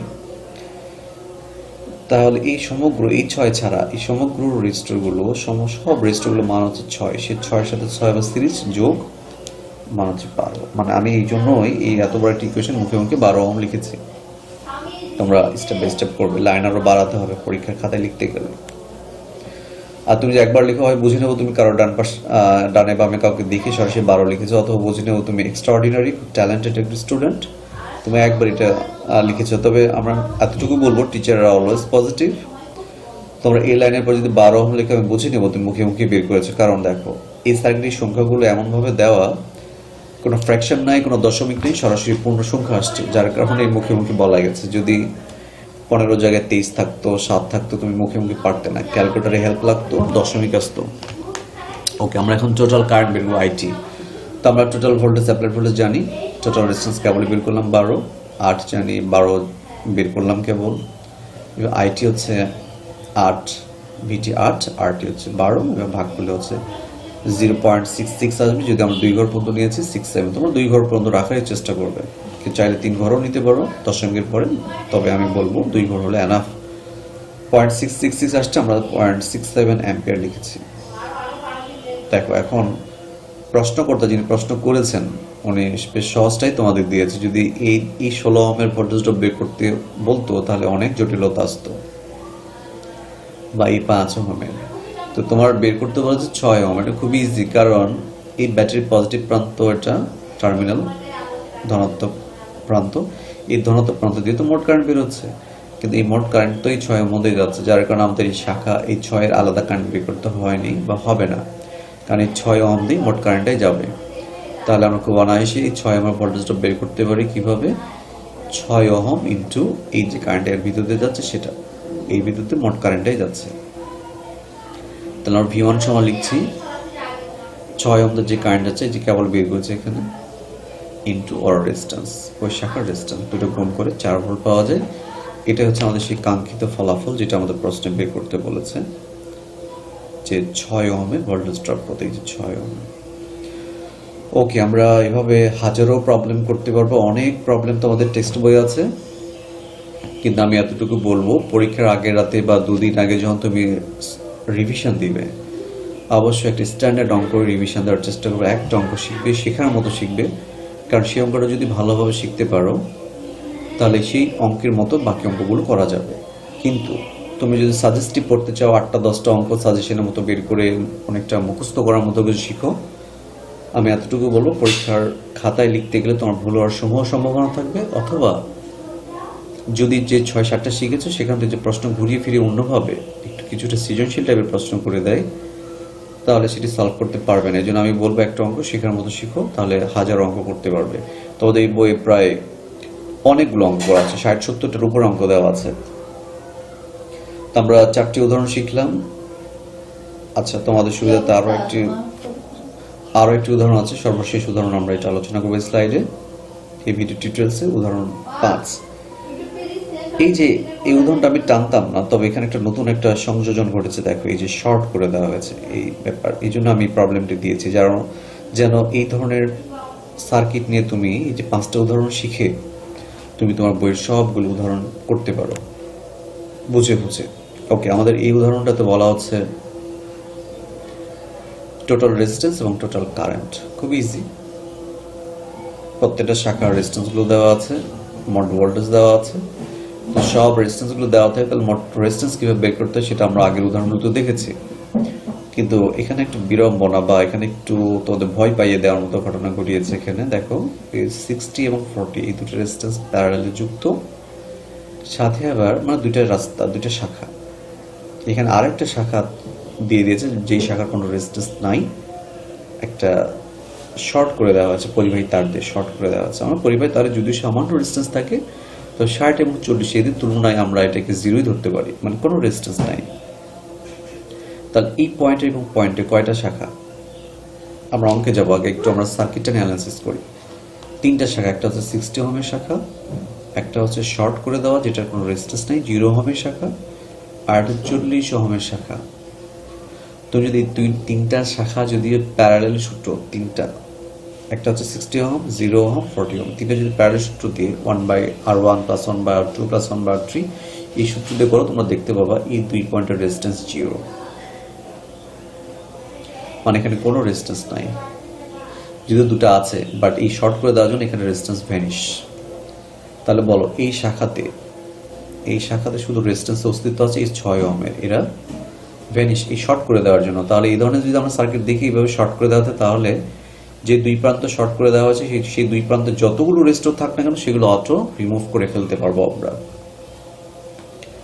আচ্ছা, আমরা অঙ্কতে যেতে পারি সলিউশনে এভাবে, অথবা সরাসরি তোমরা সার্কিট দিয়ে আমি একটু বুঝাই, আমরা সমাধানে পরে যাচ্ছি। তাহলে এই শাখার রেজিস্ট্যান্স কত বলো? এই শাখার রেজিস্ট্যান্স হচ্ছে 6। এগুলো আমরা হিসাবে রাখবো না, এই শাখার রেজিস্ট্যান্স 6। এই 6-এর সাথে 12 কি প্যারালেল। তো 6 আর 12 প্যারালেল করলে আমরা কীভাবে বের করবো মনে আছে? উপরে গুণ নিচে যোগ, মানে 12 × 6, নিচে হচ্ছে 12 যোগ 6, তাহলে উপরে হচ্ছে 72, 12 6 ক্যালকুলেটর দেখতে পারো 72 হয়, নিচে হয় 18। তাহলে আলটিমেটলি আমরা 12 এবং 6 দুটো প্যারালেল থেকে আমরা 4 ওহম পাচ্ছি, কারণ 72কে 18 দিয়ে ভাগ করলে 4ই পাওয়া যায়। সে 4-এর সাথে 6 কি, মানে এই পার্টটার সাথে এই পার্টের মান হচ্ছে 4, কেবলই বের করলাম। এই 4-এর সাথে 6 কি সিরিজ, তাহলে 4 আর 6 যোগ করলে কত হয়? সিরিজে যোগ 10 ওহম। তা এই সমগ্র এই যে সবগুলো মিলে আমরা পেলাম 10 ওহম। এই সমগ্রটার সাথে আবার এই 10 প্যারালেল, তাহলে 10 ওহম আর 10 ওহম প্যারালেল করলে কত হয়? তোমরা কি এখানেও বলবা যে উপরে গুণ নিচে যোগ? হ্যাঁ, বলতে পারো, তাও মান পাবে। কিন্তু আমি বলেছি দুটি শাখার যদি সমান সমান মান হয় তাহলে তাদের সমতুল্য, প্যারালেলের ক্ষেত্রে সমতুল্য মান হয় হচ্ছে অর্ধেক, 5।